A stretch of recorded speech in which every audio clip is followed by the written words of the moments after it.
Morning to some familiar faces. Welcome to some unfamiliars. I'll repeat it when I go through the agenda, but you're welcome to have videos on or off, whatever feels comfortable for you, and to jump in with questions at any time. The best way to send the questions is through the chat feature. I'm sure there'll be some questions that we've already got lined up to address, some key points, and there'll be others that we'll be able to be asking each other. The fabulous support of Becca Armstrong, who's keeping an eye on that as well. And then there'll also be some room at the end to open it up to the floor for anybody who doesn't feel like typing. Let's get rolling. So as you can see up here, the agenda, a little bit of a background around your co-hosts today, which starts with myself. I'm not going to talk at length about myself because that would take all of the 45 minutes that we have. My modesty is unparalleled. But I wanted to connect my background and experience with AI and the topic of practical AI, which is this webinar. So I've been training, coaching, mentoring small and medium-sized enterprises for the last 20 years in Australia, where I'm currently based, and around the world. And my experience is that most entrepreneurs, most small business owners are a bright, shiny object kind of people. They lose a lot of time and energy chasing squirrels and bright new ideas. So when it comes to strategies, tactics, and particularly things like technology, a key part of my role in supporting those business owners is to bring them the practical, the proven, the things that they can actually execute in their business to make a difference. There'll always be cutting edge, bleeding edge business owners who build whole businesses in that, and that's fantastic. Vast majority of SMEs, what they need is some real guidance to help them separate out what's just shiny and interesting from what will actually make a difference to their business and their business goals. And so that's what has been my focus since I lent more heavily into AI and machine learning about 4 years ago. And I'm excited to be running this event with my co-host, Ben Watts. Ben and I have known each other for more than a decade, and he is one of the few people that I know, and certainly one of the very few people that I trust, who has managed to bridge that gap between the high-level corporate strategy that drives big publicly listed companies and some of those practical realities around SMEs. So he has spent a lot of time over the last 10 plus years in his role as CEO of What's Next, again in Australia and the USA, working with SMEs on what they actually need and leveraging that big strategic experience. So when we caught up earlier this year to talk about what we were seeing our clients do with AI, how we were helping them with AI, it seemed like a natural fit to run something like this, which is around the practical application of AI. You can see up there on the screen our agenda. I wanted to kick off with a little bit of a brief history of AI, just set some of the context to make sure that you're aware of some of that background information. There seems to be so much happening so fast, and there absolutely is, to understand a lot of that history, to just help set the scene, understand some of the terminology that might be going on. And when you see new releases, new information, things in the news, you've got a broader framework with which to fit that information into. And then we're going to get into the meat and potatoes of this conversation, which is how real world businesses are using AI tools. As I flagged, feel free to shoot through any questions using the chat feature here in Zoom. At any point, we'll weave those in as we go along, and we've got some time put aside at the end to make sure that we can answer any other questions that have come up or that we haven't gotten to in our agenda. Let's jump into brief history of AI and business. This is the Gartner hype curve, which is it's something they put out every year. They've got little breakdowns. This specifically just looks at AI.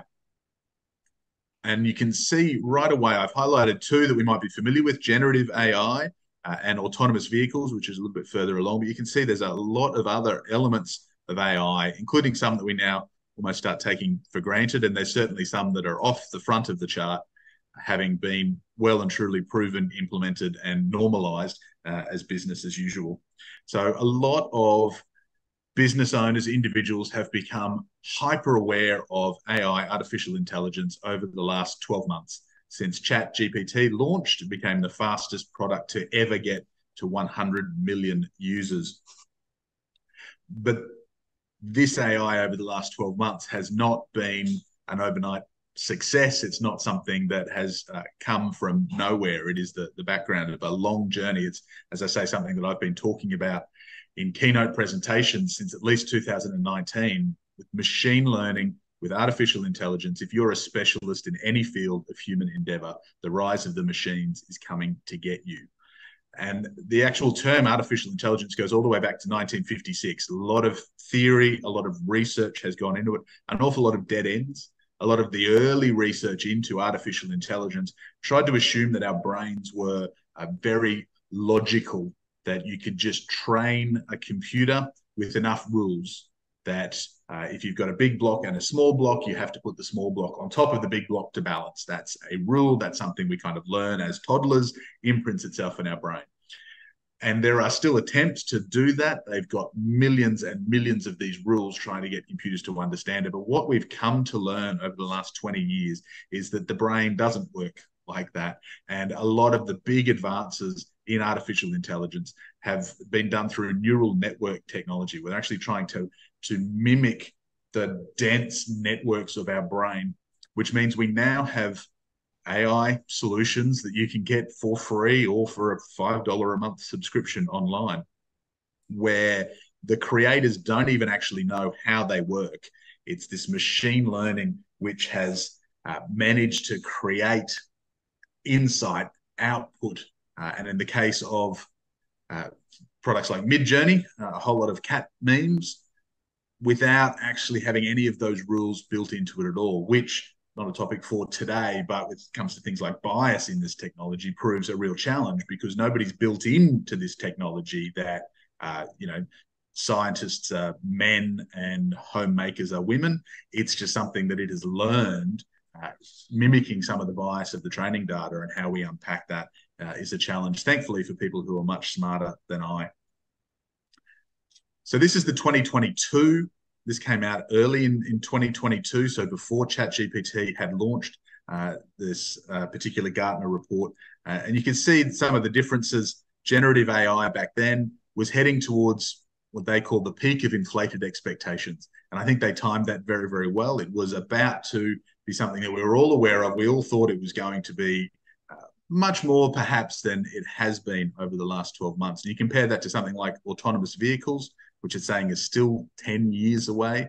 And it feels to me that autonomous self-driving cars have been 10 years away for at least the last 15 years. And so that's always the risk when it comes to some of this AI technology. Generative AI, the ChatGPT, the image generators, a lot of the tools we're going to talk about today are heading into that trough of disillusionment, where what we hope they'd be able to achieve for our business doesn't quite live up to expectations. The Gartner's prediction is that over the next less than 2 years now, it will manage to move all the way through into that plateau of productivity. And absolutely, there's a lot of productive uses that already exist. What impact is this having on businesses? And the next slide shows some of the actual quantitative research. And again, this is about 6 months old, so it's almost out of date. I love this chart because it really sums up one of the key themes of AI in the present day, which is a saying. Ross Fielding, I think, The Economist, said, "It's your job won't be replaced by AI. Your job will be replaced by somebody using AI better than you." And this is research that was done for one of the big 3 consultancy firms in the US. They split their consultants into 3 groups and gave them a set of exercises that they weren't familiar with. The first group that's there in blue, were not allowed to use any of the AI tools. The group in green were allowed to use AI tools, and the group in red were allowed to use AI tools and were given a little bit of training to start off with. And I'm going to read just some of the key findings. So they tested them on 18 tasks. And this was specifically using GPT-4, which is the OpenAI powers the premium version of ChatGPT at the moment. Consultants using AI finished 12% more tasks. They completed tasks 25% faster, and they produced 40% higher quality results compared to those who did not use AI. So even in that little test, we were able to see this huge productivity jump. And what I find fascinating is even those who didn't get any training were able to get their head around how the AI could help them in a really time-efficient way to still get most of those outcomes, particularly around the speed. The consultants who scored worst in the prior testing to build the groups, the consultants that performed worse were actually the ones who had the biggest improvement using AI. The top consultants, the ones who were already really good, got less of a boost. And this is a bit like, it's a story I've been telling in my presentations around some AI that was used to analyze legal contracts. And the average lawyer spotted 90% of the errors in the contract. The best lawyers spotted 95% of the errors. The AI spotted 90% of the errors. So the AI was only as good as the average lawyer. The average lawyer took an hour and a half to review the contracts, and that AI program took less than 2 minutes. And so this is the big promise that we have in SMEs, particularly in a productivity, in a workforce crunch, is how do we get low performers to perform so much better? How do we leverage some of these AI tools? And so even though those of us who are business owners don't have jobs that are going to get replaced, the reality is your business is not going to get replaced by AI. Your business is going to be replaced by some solo startup person who can do 80% as good as a job, but they're doing it for 50% of the price and in 20% of the time. They're just going to come in, undercut you on price, deliver most of what a client wants, and that's going to impact you. Or it's going to be these large corporations who've got huge budgets. And I remember during the global financial crisis, when I was working in mid-tier consulting firms, those large companies, in desperation out of, they needed cash flow, they were sort of bending over, sending their consultants out to work, really not even doing profitable jobs, but just starting to cannibalize my size market because the big market didn't have money. We're heading into an economic downturn by most forecasts in 2024. Those big companies have got the resources, but this time they're going to leverage AI to come into smaller enterprises and compete with you. And unlike in the past where they could take those resources and sell them more expensively afterwards, that AI is not going to go away. And so that's the opportunity for us to be more efficient, and that's the risk. Smaller businesses that are going to attack us on price and larger businesses that are going to be able to attack us because of budget. So how do we address that? How do we jump in? And Ben, I'm going to throw it over to you because I know you get to see it across a whole lot of different functions in the business. In particular, looking at the HR. And the next slide, which will be the last one I sort of touch on, some research out of McKinsey that had a look at which functions in a business are using it. Not too surprising for me, marketing and sales jumped on some of these. And a lot of businesses, they're the people who are actually spending the money, making the decisions. I know some marketing people who are even spending their own money to subscribe to some of these tools because it makes their job easier, which of course creates a huge company risk. The genie's out of the bottle, Ben. How do businesses actually address this opportunity? Yeah, it's a good question. A good question. As you can see there, HR has hardly taken up this AI whatsoever as a function. But I'm here today to chat about that from a little bit of a different perspective. And I think that HR could actually be the window in and could be the key to all of this for small to medium business.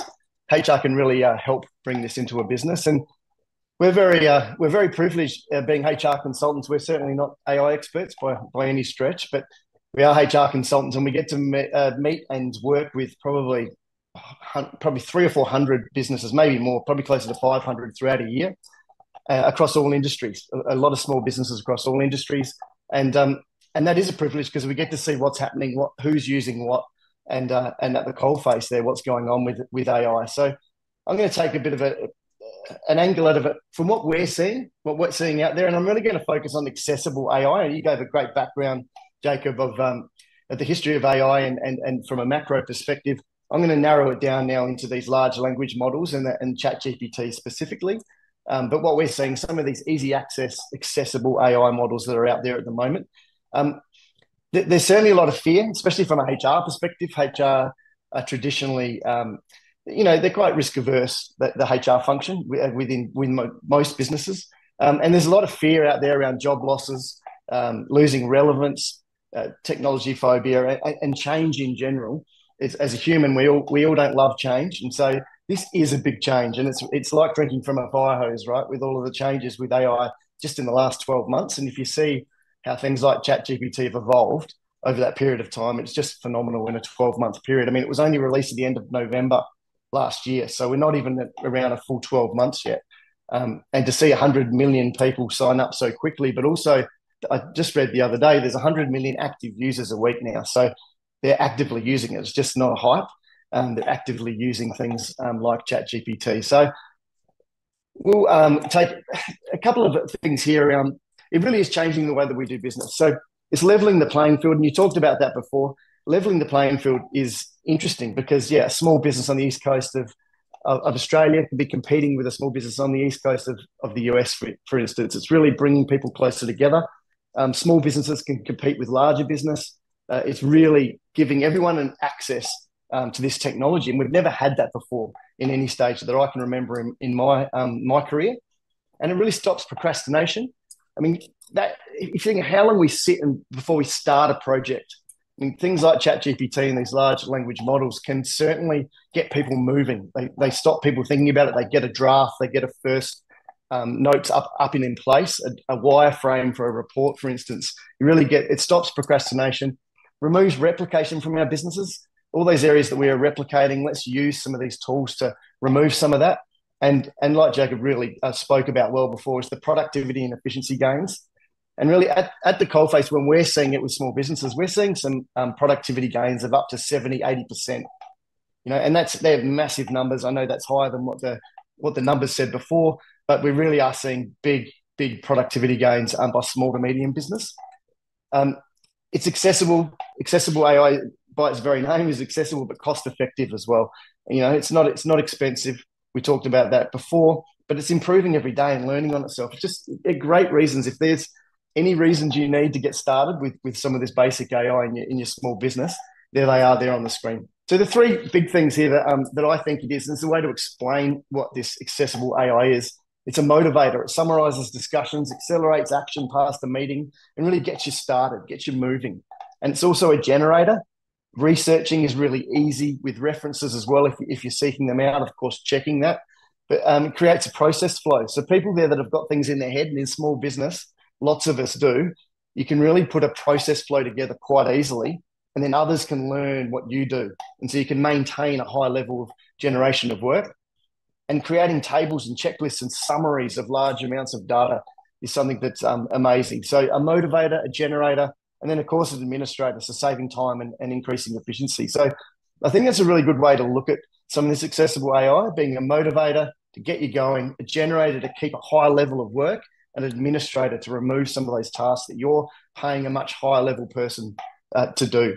So that's the way I summarize it. And then bring it back to HR. I mean, HR for the modern world is something we're very proud of. We always, as HR consultants, are looking forward and what the modern world brings us from a people perspective. And we often use our own business as an experimental hub, and we trial a lot of things internally. But if I was going to talk about HR just in four points, I'd call it: we're there to attract and onboard talent.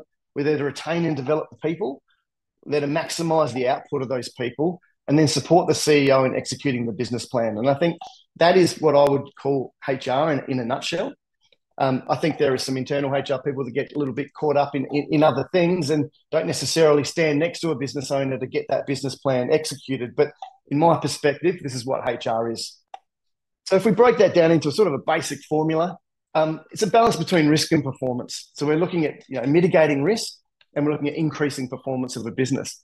And I personally really believe that timing that by AI, we can have such a bigger impact on the business.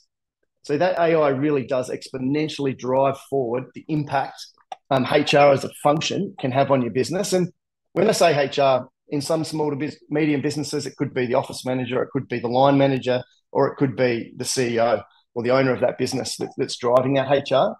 I'm talking about HR as a function, or it could be an external like we are. But I really believe that AI can accelerate the function and the impact that HR can have on small to medium businesses.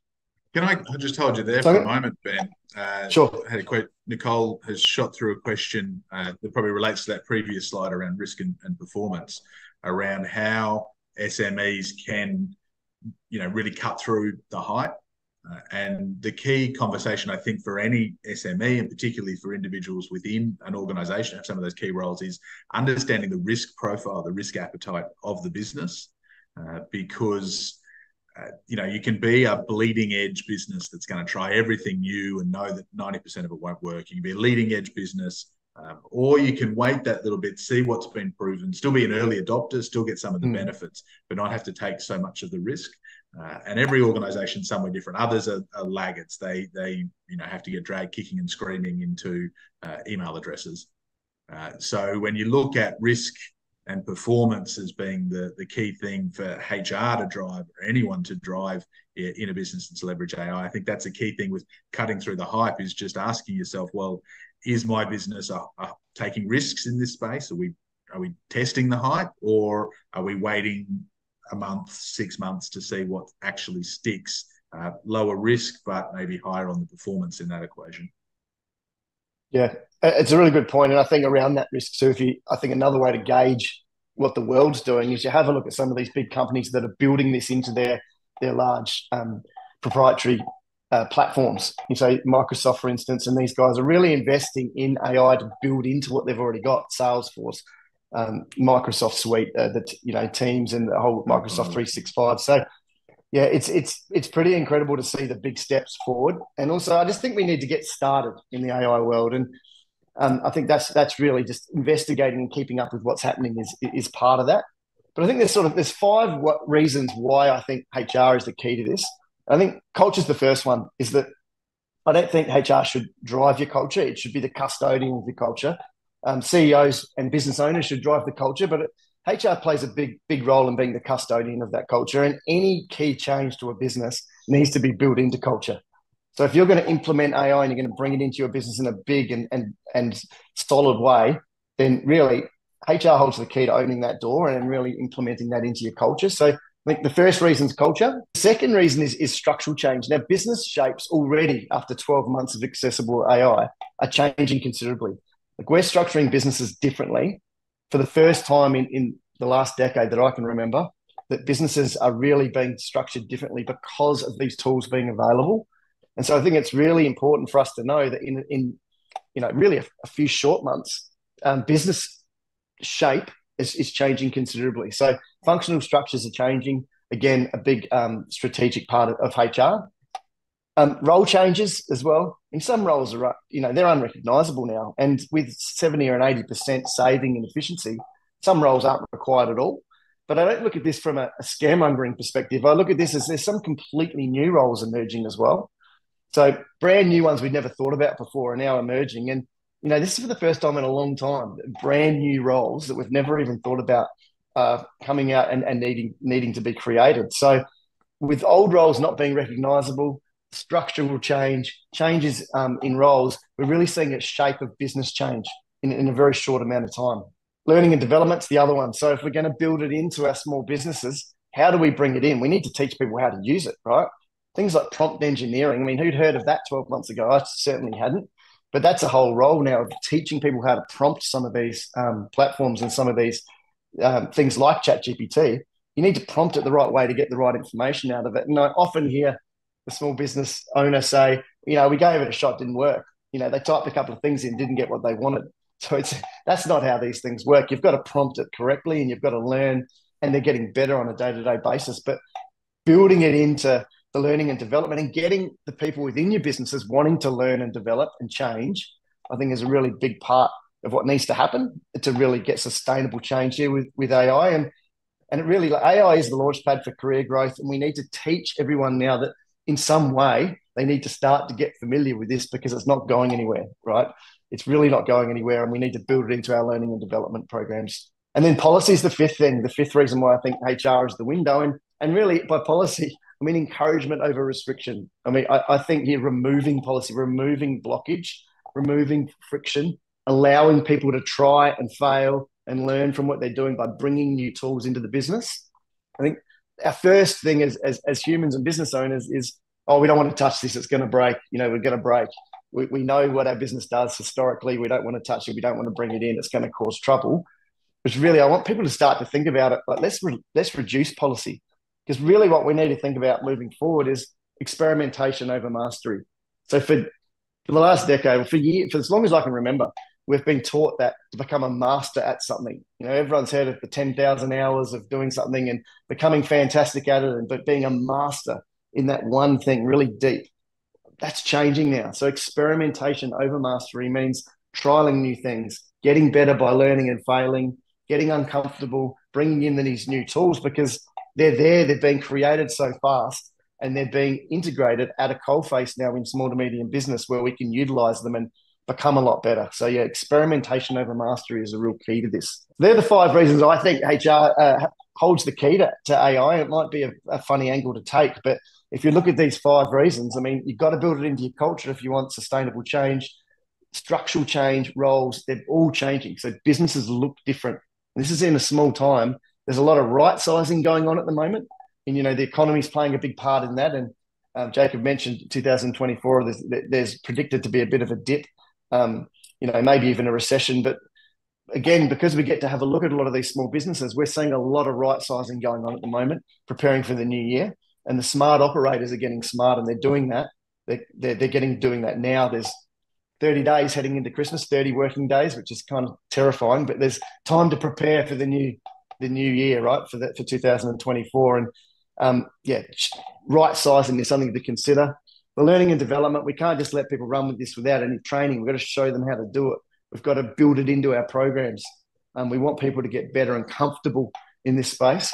And then policy, really reducing the amount of friction, bumps and blocks, pushing it away. We need to encourage it in.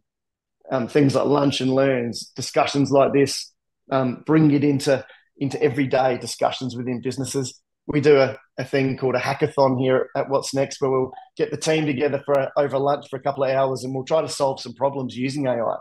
And we'll bounce off each other and say, what have you used? What's worked? And we start to go, great.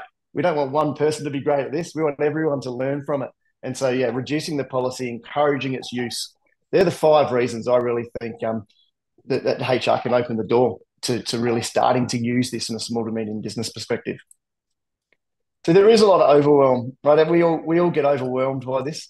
I'll talk about, there's a couple of columns of things here, but I'll play with the ones on the left because they've got a bit of a HR flavour, and I'll swing back to you, Jacob. But like I said before, first drafts, getting things moving, getting started, getting things moving is really important. Procedures. I mean, procedures. I heard a story about someone who they needed a procedure written for ordering stationery from the stationery cabinet, right? It's been on the bottom of their list for the last 5 or 6 years. And they've never quite got to it because it's not that important.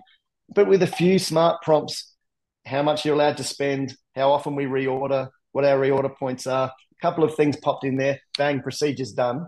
And with a little tweak for your business, that is off the list, and that's done in 30 seconds.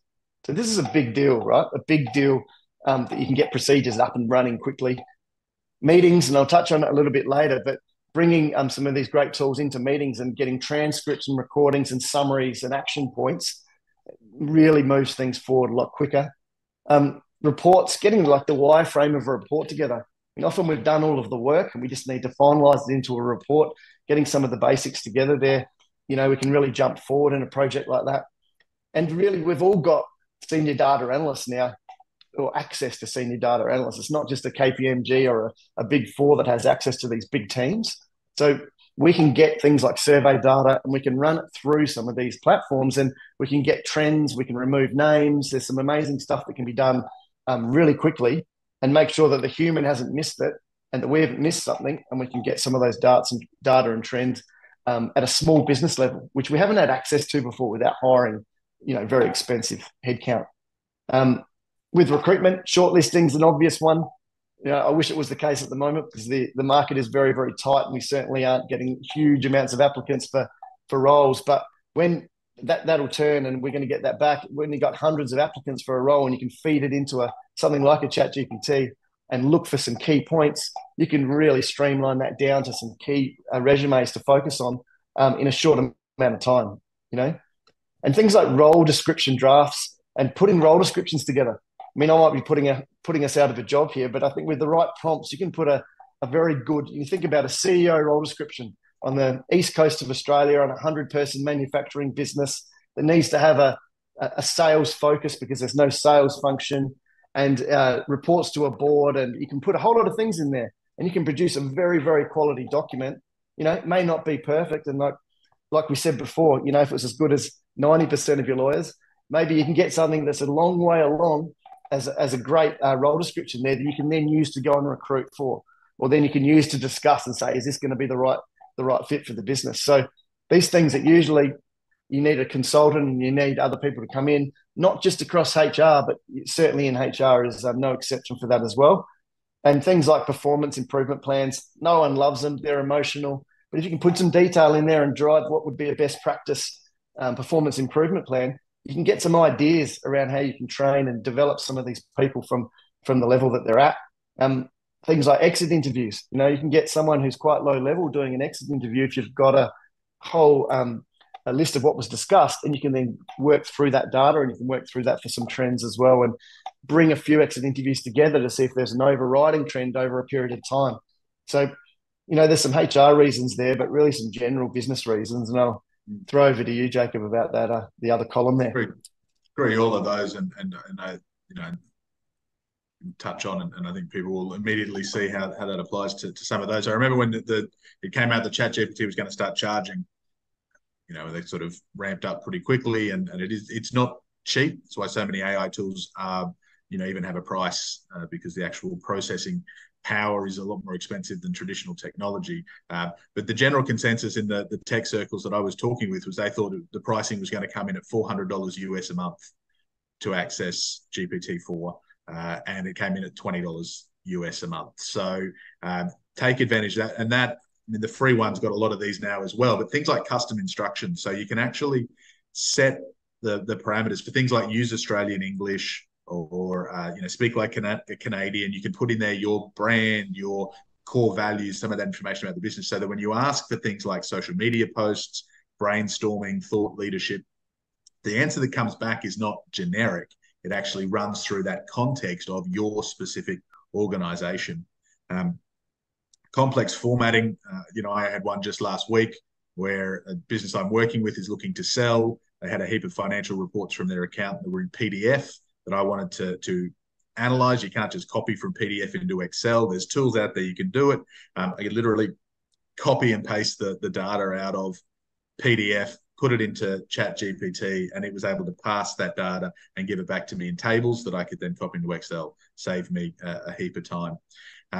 Scott's asked a really important question that has come up a lot in bigger businesses and is starting to filter down, which is the confidentiality of the content and your IP security. How much are you putting into ChatGPT to get out this meaningful information like I was talking about? OpenAI and Microsoft, who have made a big, weirdly shaped investment in OpenAI, have come out and said that they are not taking that information anymore. At the beginning, they were recording, tracking, and using the data you input into ChatGPT as part of their learning database. They've said they're not doing that anymore. So if you believe Microsoft, and they've never given us any reason to suspect that they might perhaps have their interests ahead of ours, but if we believe Microsoft and OpenAI, they're not taking that IP anymore. That is not being stored by them locally. So that's a good progress. And there are a lot of wrapper tools where you know, for a larger fee each month, you're essentially creating your own database of IP and content. You need to find the right ones. And I've been playing around with some around replacing myself with an AI coach bot, where you put all of that IP and it sits in a separate vector database. It still runs off, whether it's Bard or it's ChatGPT, it runs off the large language models, but it doesn't send all of that training information over there. It manages to keep that protected and private. And that's obviously a response to some of these questions that are coming out. I think the other thing, Jacob, too, and just for Scott, is I always look at, you know, if you're going to share the information discussing something in a cafe with somebody, then you can put it in there. But if it's you know, employment something really important to you and your business. Yeah, you may not necessarily want to feed that stuff into it. I think you need to use some discretion just in case it does pop up somewhere else. And, we are trusting the people like Microsoft that they're doing the right thing. The other interesting thing, Jacob, that came out during the last week actually from OpenAI was they're going to back any copyright infringements and support you legally, anyone who has a copyright infringement. So that was always another big issue with people saying, how are we going to control copyright on these big, large language models? And most of them now have said, Google's the same. They'll go in and they'll back you in and pay for your legal fees to defend that. So they're pretty strong that that's not going to be a problem. Yeah, this is an interesting quote that I often talk to a lot of our clients about. But when every one of your employees can have an executive assistant with no extra cost, how much more could your business achieve? And like that is literally what we've got now with these large language models, right? We've got these models now that are basically an EA for every individual. So if we can teach them how to utilize that and leverage that, how much more can that person deliver to your business? And I think it's easy to go, well, let's remove a lot of people because we've got AI. I think we should be looking the other way around. Like, how much more can we produce? How much more productive can we be if we're getting everyone to utilize this right? And I think that's the mindset that small to medium business needs to have. So now this is on to some of the things that we've been using between Jacob and myself. But these are some of the things we use, and we'll just discuss them. So the top left here is Fireflies. That logo, the red one that looks a little bit like an F, is a company called Fireflies. Now we use that in all of our meetings here at What's Next, and basically it records the meeting. It gives you a full transcript afterwards, a summarized version of the meeting, and action points. So just think about that for a moment. If that's coming out of your meeting, how quickly, by the time you get back to your desk, you can have action points from the meeting that's just happened.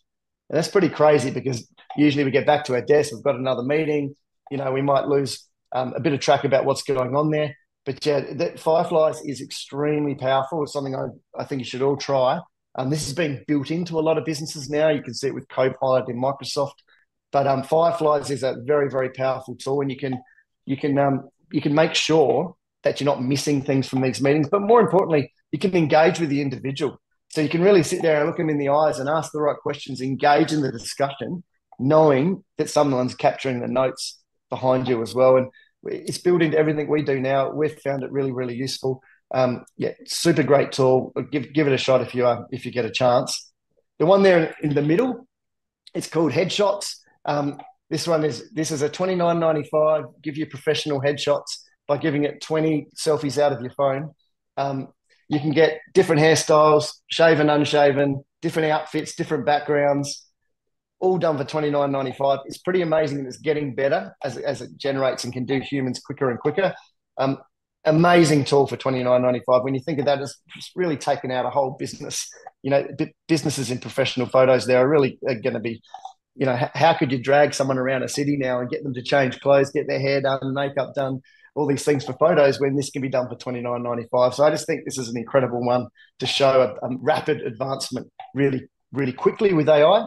And just quickly, the bottom left there, ChatGPT, we've talked about it a lot, but there's been some really incredible updates just in the last week that they've brought out. So the data in ChatGPT now is now updated to April 2023.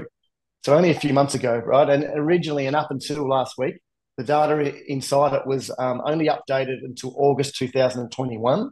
So it's a pretty big increase in data from the last 18 months. So really, really incredible that they've updated that data. They've talked about it'll never be that outdated again. So it's going to get closer and closer to real time.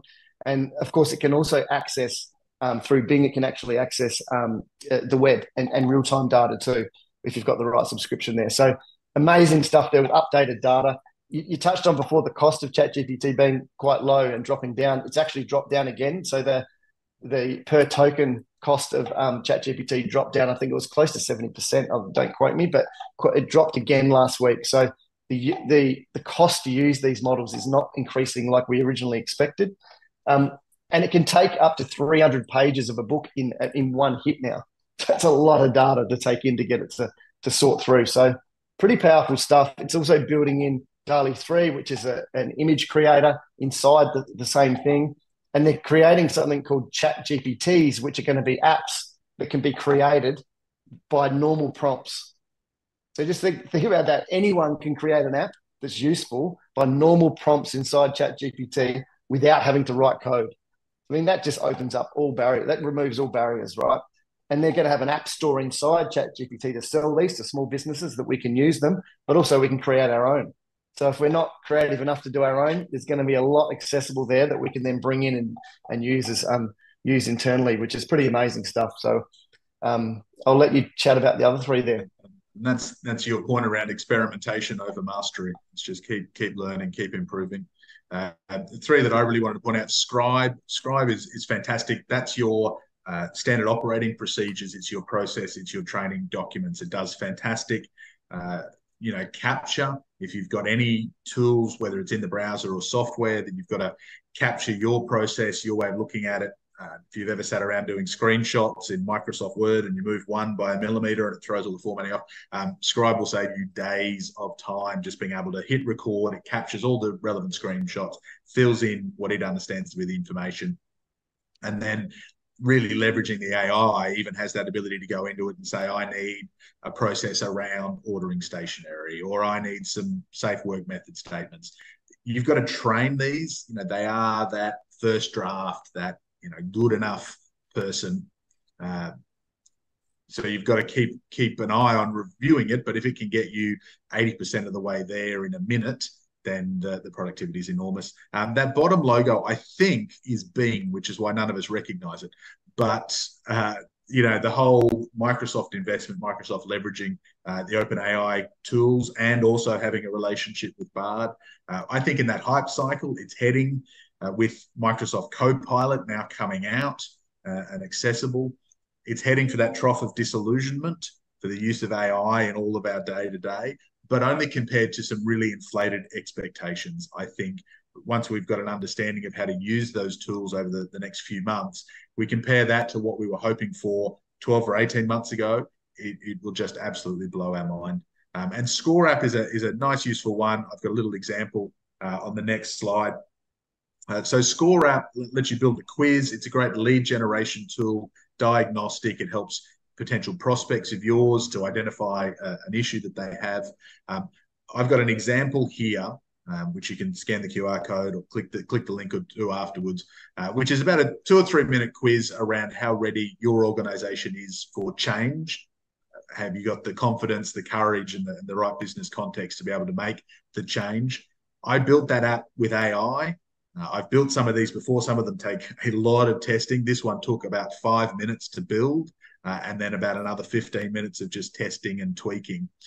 So for 20 minutes, I was able to build this Score app.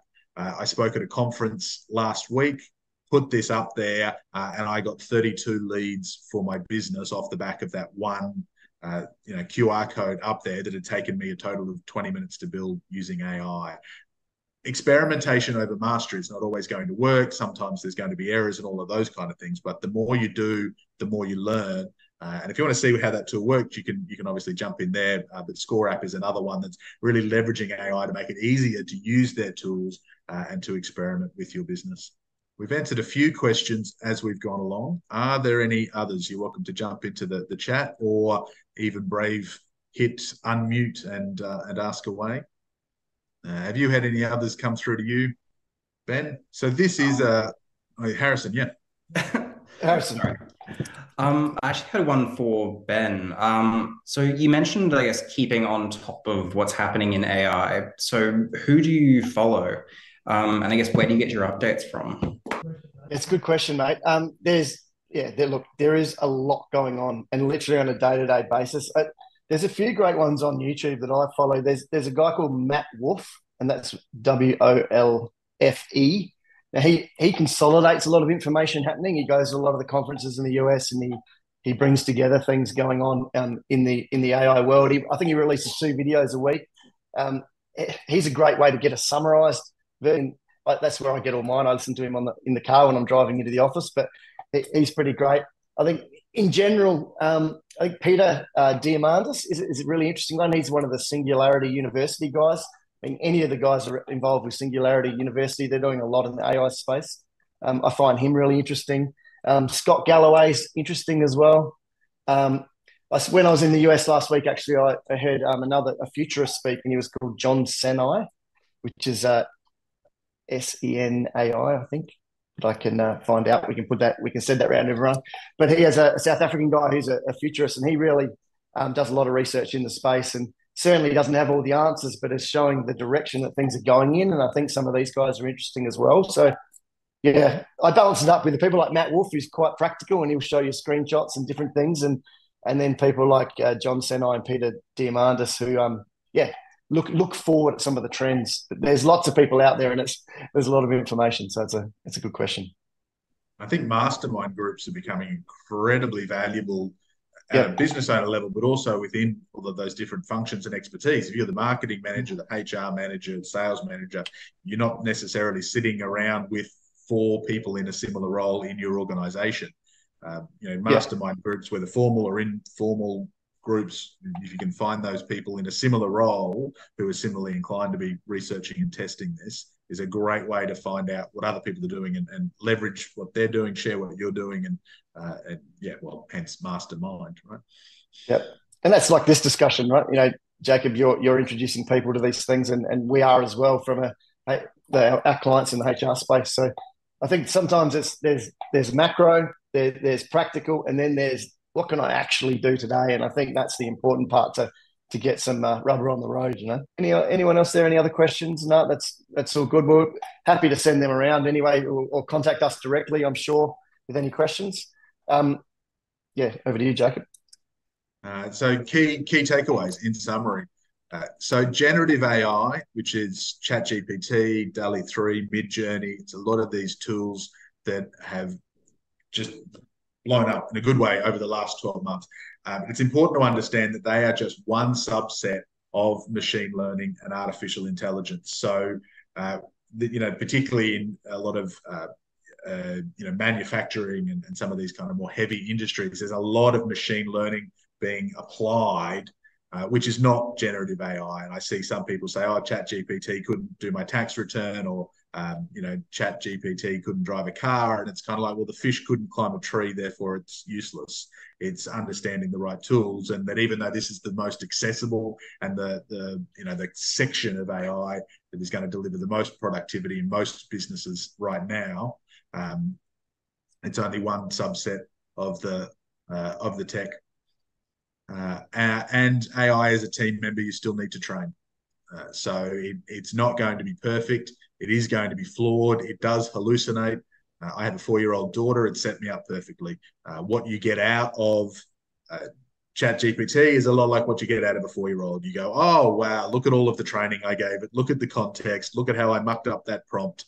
And sometimes the answer that comes back is completely made up, and you've got to be able to roll with that. Yeah, for sure.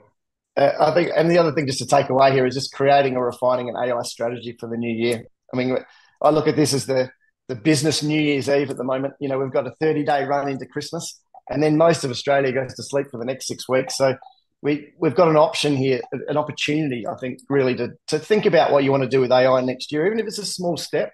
I think start to think about what you want to do that in the new year, because the shape of businesses are changing considerably. There's going to be a lot of economic pressure on the small to medium business market.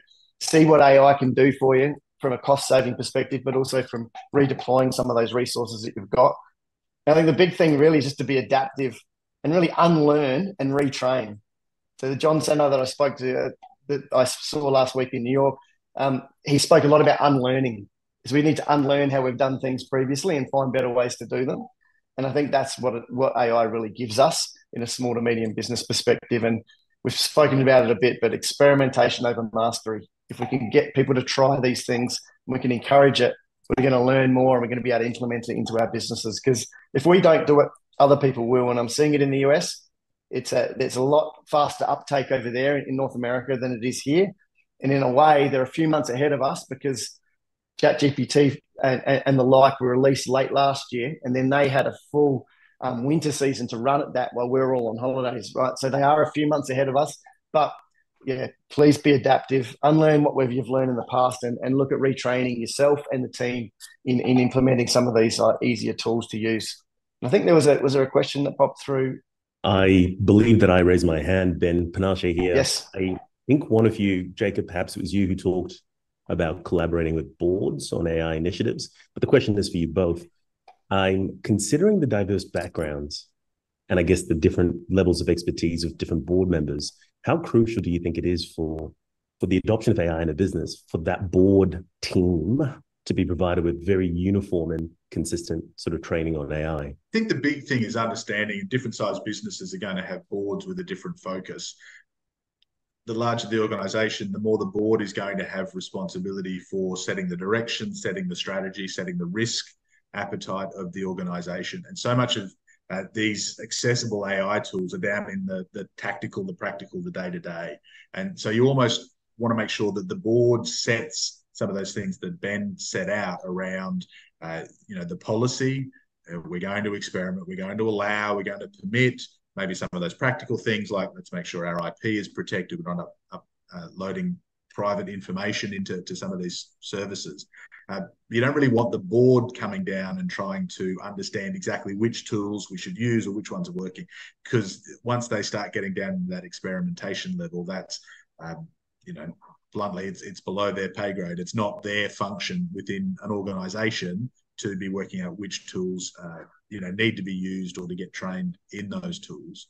Certainly a smaller business is a little bit different, but the conversation I have with boards is around setting that risk approach and making sure that things are or are not permissible, agreeable. If people try things and make mistakes, that's supported, rather than trying to train them in how to use ChatGPT custom instructions for the brand of that particular organisation.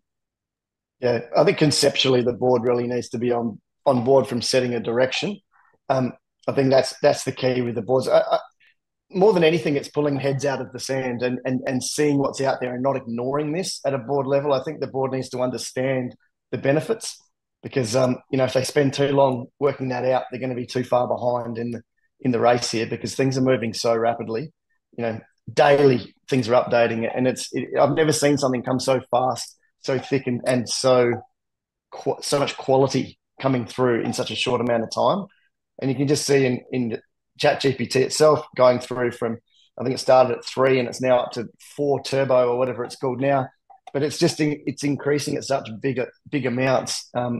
It's something the board needs to be understanding at a high macro level and encourage, I think, more than anything else. Now, apologies to Richard Baldwin. I got his name wrong earlier. So Fireflies, if you could go back earlier in the transcript and correct me to have Richard Baldwin as the quote from The Economist, that would be much appreciated. It's a useful reminder of that key point, that if your business is not using these tools, is not experimenting with these tools, then your competitors, some of them are a lot smaller and some of them are a lot bigger, and some of them are the ones they are using these tools, and that is going to give them a competitive advantage over you, particularly if they can start getting some of those productivity gains that we're seeing. Yep, absolutely. And I think the big thing, not catastrophizing it, right? Let's look at this as a positive thing. It's something that we can really use as an exciting tool in business, because I think a lot of people are scared of this. It is scary for people, but if they can get the concepts and you can start to bring it into your business, you'll really see the change quickly. So yeah, encourage it a lot. And I think it's been a great little chat for an hour. If anyone else has got questions, of course, send them through. It was good to do that, Jacob. I know we've been wanting to do that for a little bit, and maybe we can do a few throughout next year and sort of keep the updates coming, because I think the information's coming so thick and fast. I think that would be valuable for everyone. It's a lot of fun. And yeah, looking forward to learning. Thanks all. Thanks everyone for tuning in.